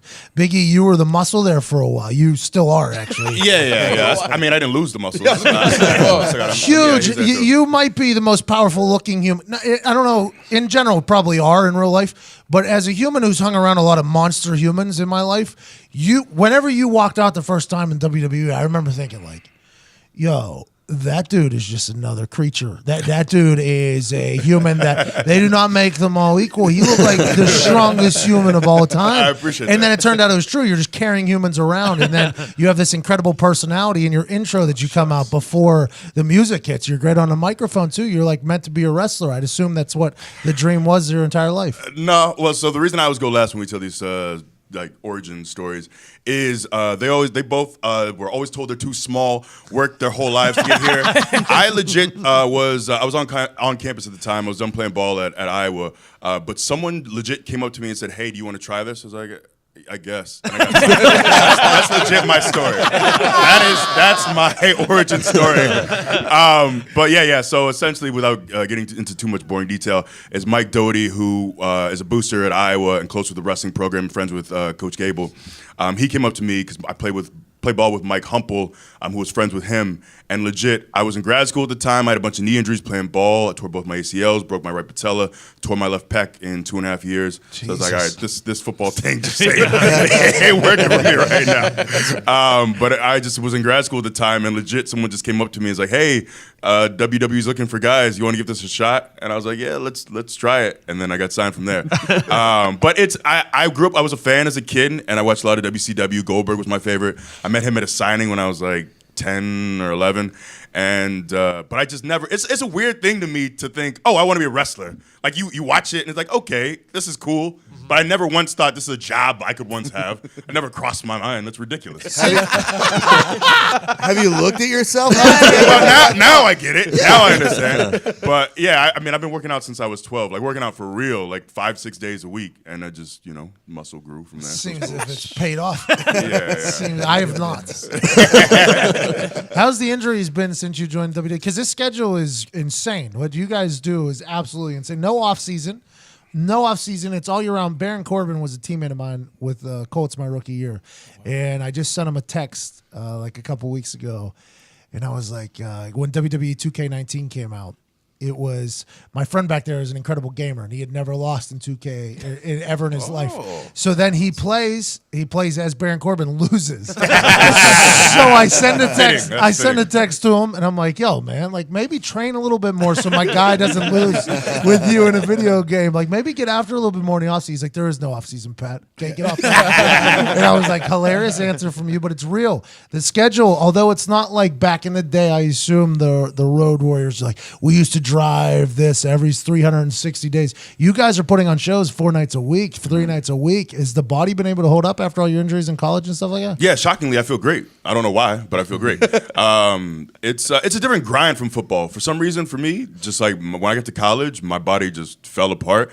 But it's definitely, like you said, there's no off season, so it's different. I don't know why this works better for my body, but most guys will tell you this is like I talked to Bray about it and talked to some of the other guys that play college ball, and Bray said this is harder on his body than college ball was. But it's also like one of the things that's been a saving grace for us is there's 3 of us. Somehow we conned the company into allowing 3 of us to be in a tag team.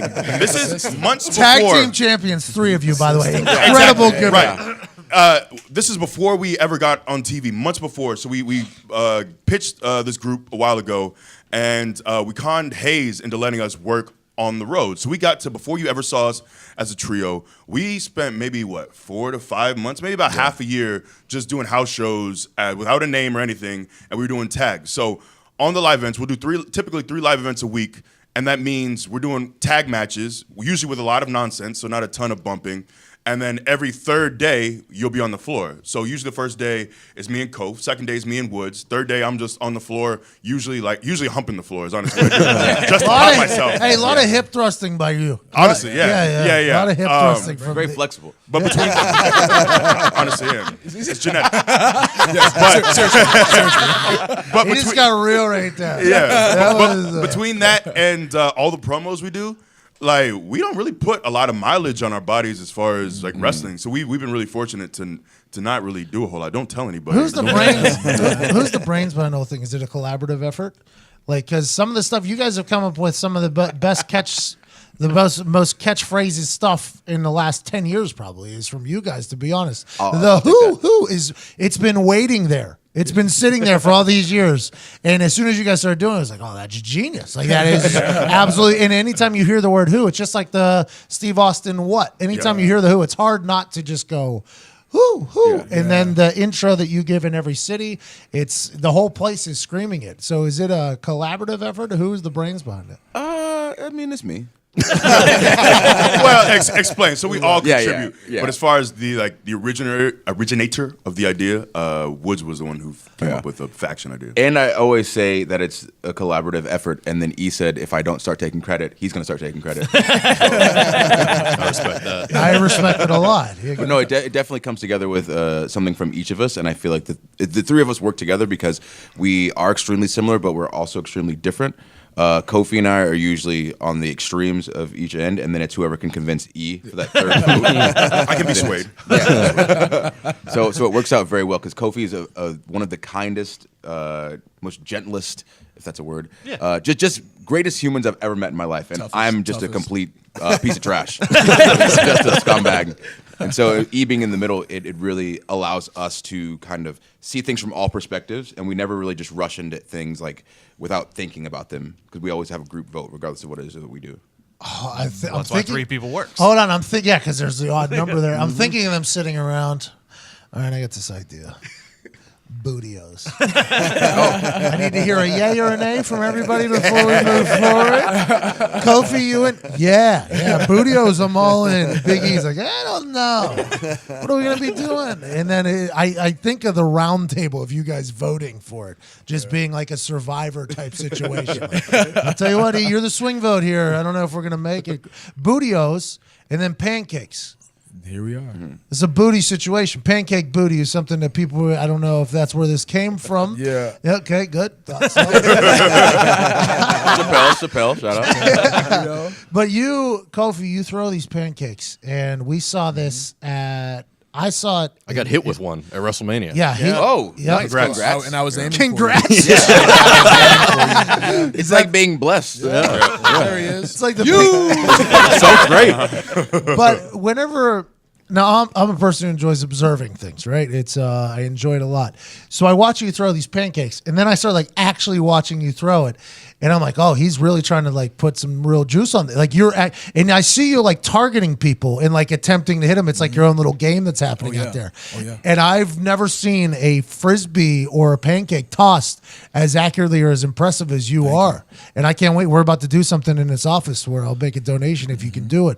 But when did the pancake thing just become a thing? Like when did that, because there for a little bit you were dumping them out of boxes, and then the platter came, and then just hucking pancakes around the arena. I don't know how you get that cleared in 2018, but it happens. Here we are. And it's a beautiful thing to watch, though. Yeah, so it was actually the reverse of that. The platter came before the box. Oh, there we go. We actually get your facts right. yeah, do your research. Very important. That's on me. Watch That's which on me. we're done. Before the platter. But we actually had like a lumberjack match where myself and E were taking on Kevin Owens and Sam Zayn, and there was a lumberjack match, and of course, so Woods was on the outside and took the role of Chief Lumberjack, right? And you Respect, by the way. Well, yes, because I'm on the team, but I'm also a lumberjack, so I'm in charge on the floor. Yeah. More than the people on the floor, so you let him know who's in Chief. charge. You gotta listen. He's the Chief Jack. He was the Chief Jack, and of course, you think of lumberjacks. What do you think of? You think of flannel. So he had the flannel, sleeveless. Yep. I also had the hat on too, if I recall correctly, right? Some jeans, looking like a real lumberjack. But what do lumberjacks eat? Paul Bunyan pancakes. They don't eat Paul Bunyan. Oh, Paul Bunyan. But pancakes, yes. Yo, they house Paul Bunyan. They ate them. But okay, so with that, so I'm fully dressed like in like the cosplay. We tried to get like a beard cleared. They're like, that's a little much. But then, right, I feel like a few hours before we went out, E's looking at me, he goes, shouldn't you have pancakes? And we're like, well, of course. And then we had the pancakes, and then the next week, for some reason, we were just like, he goes, you want to do pancakes again? And we're like, yeah, sure. And then we went and asked Vince, and he goes, can we throw pancakes out? Because we did it last week. He goes, do you want to? I said, yeah. He goes, all right. And now it's like 8 months later. Is that a wild? So long. Okay, as a guy who drove from South Carolina to Deep South and then to Florida, is it a wild thought? Just you open the door with a resume at one point, and now you're walking up to Vincent Kennedy McMahon. I was thinking about we should throw pancakes. Is it a wild world to think about it all come together? It used to be very surreal. Now it's like it's normal, obviously, because it's our everyday. But it's still strange to me that we get to go out and do what we do. Because like you said, Kofi's trying to beam people with pancakes. That's what it is. Like people don't know we're not throwing pancakes to them. We're throwing pancakes at them. Like we've hit so many people who've been like texting on their phones, like, right in the face. Oh, That's the best. We're trying to maim. yeah. Keep your head on a swivel when you go out there. So do you guys get score? That's probably what happened to him. I was taking a video for said- the Instagram, and a pancake hit my phone, hit me right in the arm. Bam. And I was aiming for that. He asked a great question. He said, "Do we keep score? We need to start keeping score. Ooh. You're gonna win, but Yeah. Dry how do you erase keep board? score? A dry erase Well, board? some people now have like the hit me with a pancake, and they'll like cut a hole on their sign and put their face in it. I'm like, oh, this is great. Yeah, give me a target. So I used to be punter kicker, and there used to be balls that I thought was very good, and then I would miss. Is there times where you throw and you think you're spot on and you miss, and you're like, I'm losing it. I'm losing it. Well, it's not that you're losing it.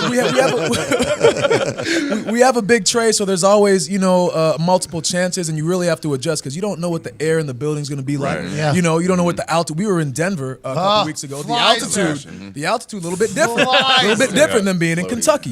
So you have to throw the first pancake out there and adjust. It's like playing golf when they take the grass. Yeah, And they dangle it down there. Measure the wind, Yes, and you yep. see where the wind is at. Yeah. You throw one pancake and then you make the How adjustment. do you get the right consistency? Because That's we who struggled. makes the pancakes? Mr. Bootyworth is our chef. Nice. All our pancakes. That little kid that was in the. That's a grown man. Grown too. man. Grown man. He's grown older man. than all of us. Yep.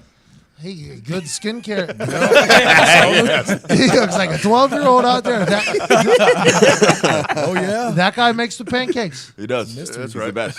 We found him when he was 13 On the streets.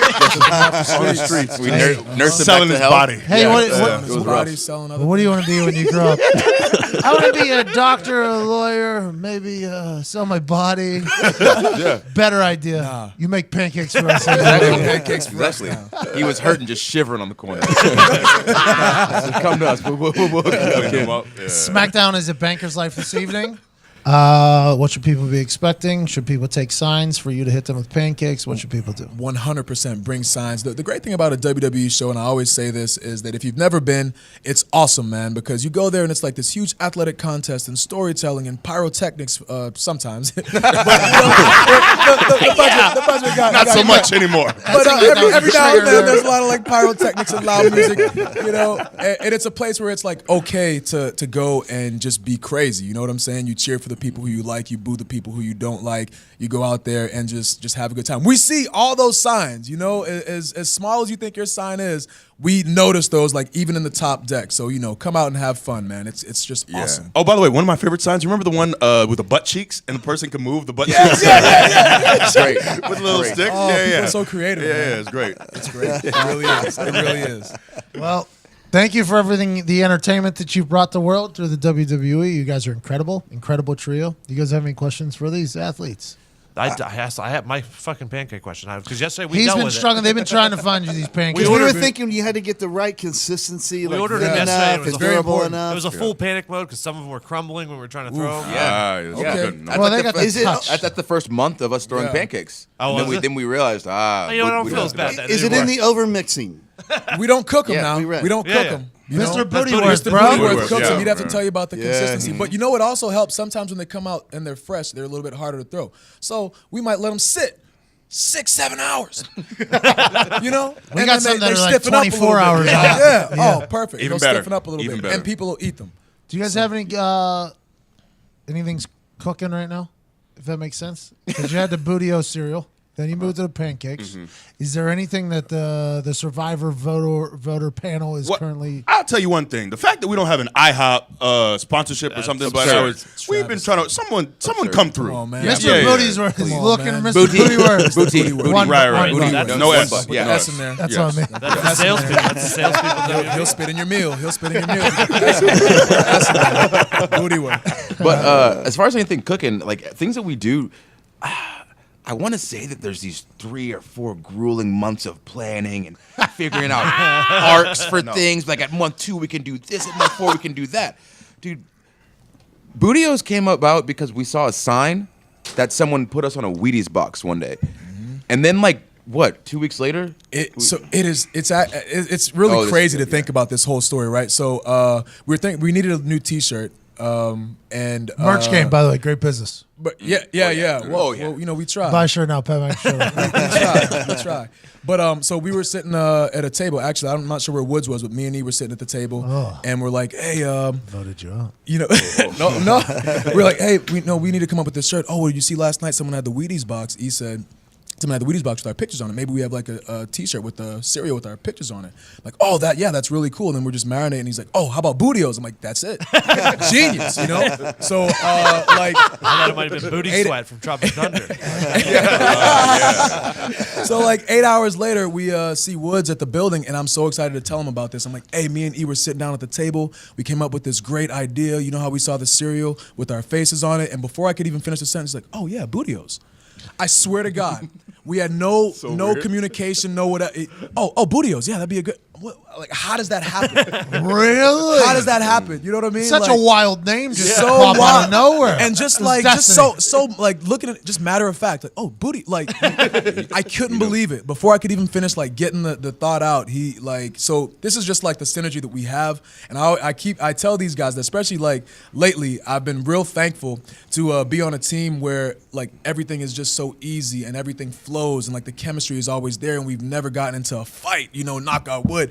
But it's just it always comes so easily, the chemistry is very, very real. The Bootio story, I swear to God, I cannot make that up.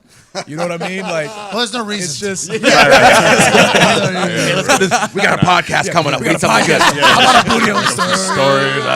That sounds believable. Use that one. Did you guys each have a favorite wrestler when you were growing up, and have you got to meet that person? Hold on. Have that removed. Unbelievable. There's too many wires in here. almost died. A man almost just died. What's the Tripped on a wire. Everything's very mobile. So you keep Wowzers. the wires out of the walls. So everything's very Yes. mobile. Mine was Goldberg.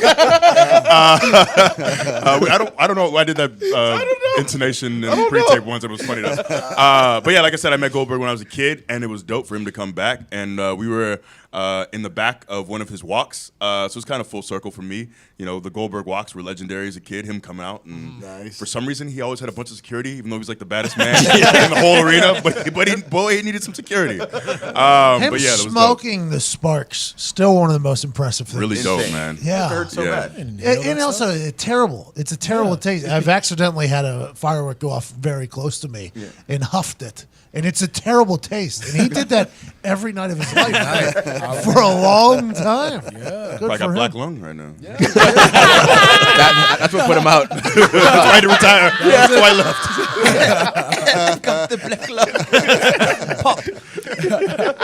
Kofi, who'd you enjoy? My favorite wrestlers, my guys were always the high flyers and martial artists. So Ricky the Dragon Steamboat was that hybrid, you know what I mean? And he came out with the bright colors and the fire breathing and Komodo dragon, you know, just doing all types of karate and jumping off the top rope. So Steamboat was definitely my guy. Hold up. Wait, number one? I like this. Get up. Really? Everything comes easy. It you always guys said. changes.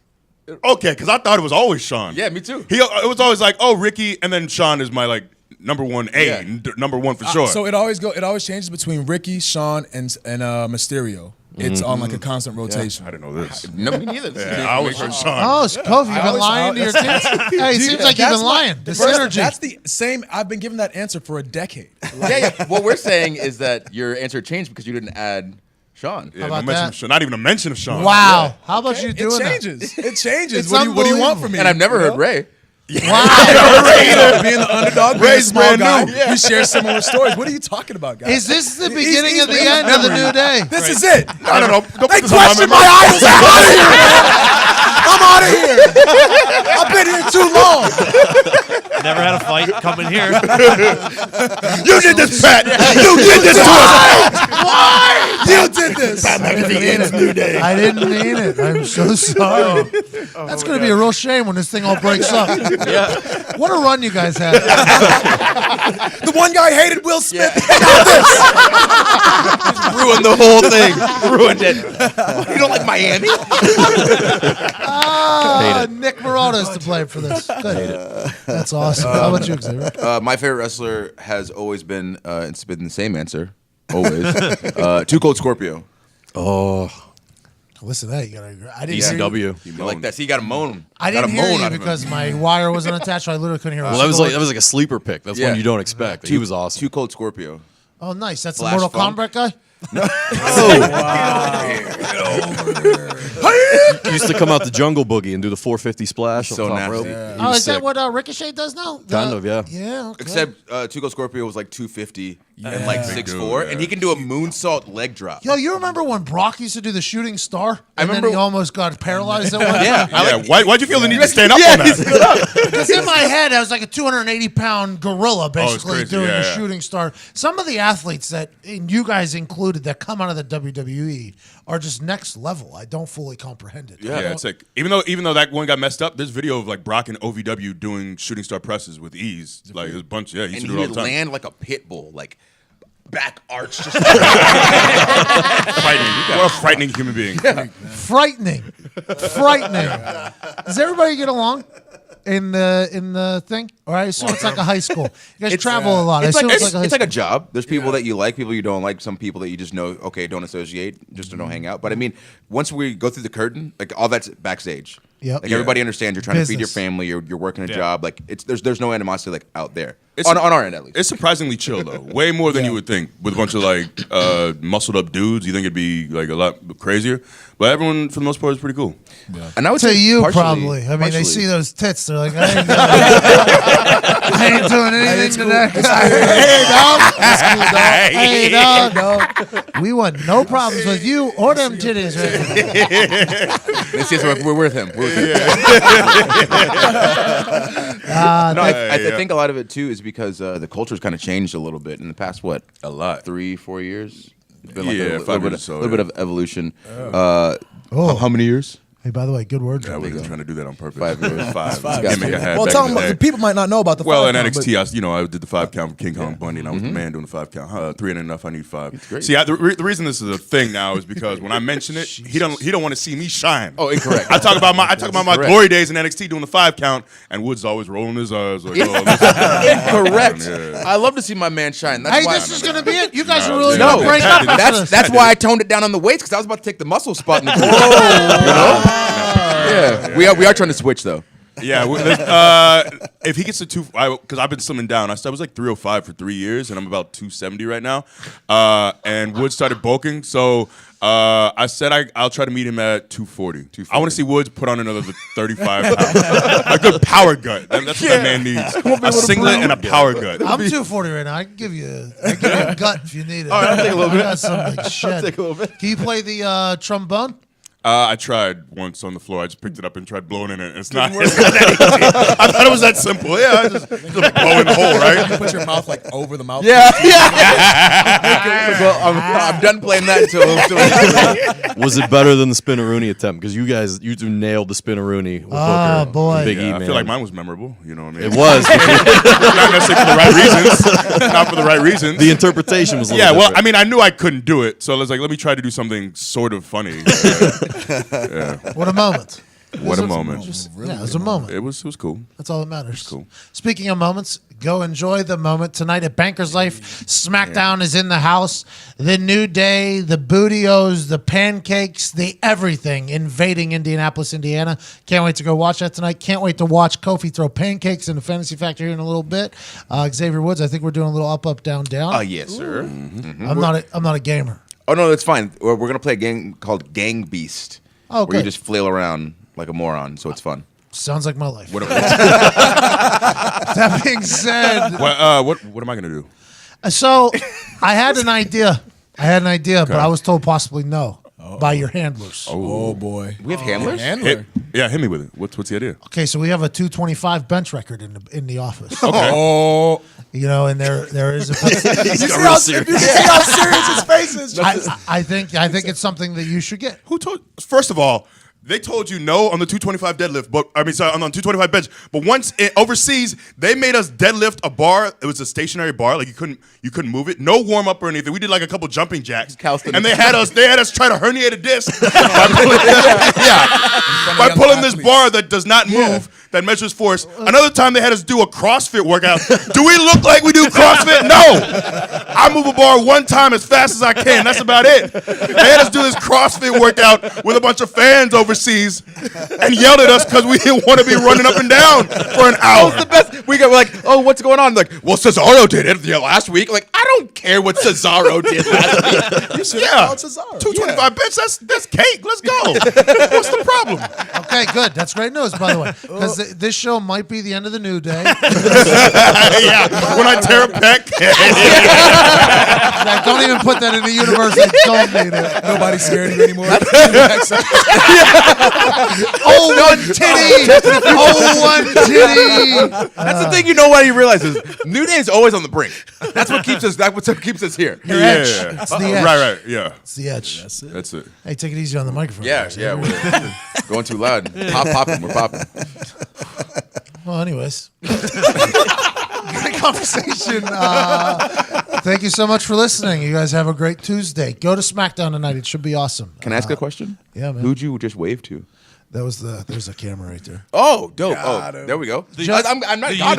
Can I not ask? Nah, Joey, he got you. He Can I got not you. ask? He got Can I you. not ask? I just answered a question. Yeah. There was no getting. No, it's not. It's not on you. No, you can Joey, do it. Joey, You got it. over here. Just say it. You Joey's got Joey's it. you over been here. walking in front of the goddamn camera this whole time. With his leather jacket on. I met Joey when he was working for the NFL Network, by the way. He told us. NFL. He told Good us. guy. Yeah. Great guy. You're not going to wear that fit, though, and be behind the camera the whole time. No way. You got to show that off. No way. Rock show star. it. Rock star, this guy. You guys all are. That's the rock star life of WWE. You guys on the road, selling out arenas. It's amazing. Good for you guys. Hey, thanks, man. Just from showing up and interrupting Kofi's workout Yeah, pretty much. That's right. to now being a tag team champ with 3 people. 5-time. Yeah. What was on your resume? It's a great question. That was so important. What's on the resume? Everything over the whole Great time. flat back. Athletes. I can run the ropes at 2.3 meters per second. No, it was all like the independent places that I worked, like throughout the Southeast, the places that I gone to school, the jobs that I had. So I'd work at a daycare for 5 years and worked in a biopsychology lab. Places that I went to school, so they saw that I had an education. The fact that I was in band and we won festival a few times. It's a big, essentially band tournament. And you go play in like Carnegie Hall and stuff. Like Nick Cannon? Yeah, pretty much. Drumline, bro. He can't read music. It was crazy what he could do. That's wild. He could just see it and do it. It was insane. Legit anything that I've done that I thought was like meaningful. So it was like, oh, I was like a triathlete in high school. And I did this in college. I was a cheerleader. So like every little thing that I did. Normal like, resume. Yeah. Because I'm not over 6 feet tall. I'm not like 250. So in my brain, I was like, well, I got to, well, yeah. 240 is the absolute cut. Soon. We'll see. So yeah, anything that I thought might get them to go, oh, okay, cool. So, Well, I do have one last question. You guys got any extra jumpsuits laying around? Because those are pretty fresh. Pretty dope. Fila. Forever I Love Atlanta. Had no idea they still exist, but you guys. Fila's making a comeback, by the way. Fila's making a comeback. We got to connect. Everything does. Yeah, we got to plug. We got to feel a plug.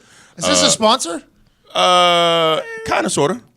it's a handshake relationship. Yeah. Don't look into it. I'll take it. Still got room We for got IHOP. Leave it be. I don't want Leave it IHOP. be. They want an exclusive deal. Well, they wasted all their money on that dumb IHOB. They could have just paid you guys International House instead. of Burgers. They could have. Yeah, what was the point of What was that? that? That's unnecessary. It was dumb. It was a waste of money. They should be investing in people that are tossing pancakes around every Tuesday night. One would think. It's logic. One would think. Speaking of thinking, not a lot of that happens on this show. And I can't wait to see the amount of thought and prime that went into the pancake toss. It's definitely going to be a mess. For sure. Can't wait to see those things explode all over the place. Kofi, Big E, Xavier Woods, thank you so much for joining us. The New Day is one of the coolest things going in the WWE. It's awesome to watch you guys grow. Thank you. And it's love to cool. grow. Thank you so Love to much for grow. coming Watch us through. grow, yeah. Can't wait to watch the 225 bench. Yeah, we're doing that. Don't pop a titty in here. Though. No. Please Nah, don't. I don't nah, need to nah. be known for that. You find out they're all silicone. He's just all implants. Look away. Hashtag Endgang, hashtag Endgame. Send a picture of the photo of the sign you're taking to SmackDown tonight in Indianapolis. Be creative. They can see them. We see him. They can see them. Remember that. Just like in NFL games, we can hear you. Remember that. You got old white dudes telling Robert Mathis they're going to beat his ass. Like, no, you're not. Hey, just while you were playing cornhole in the parking lot, he was warming up to attempt to hurt people. Sit your old ass down. Drink the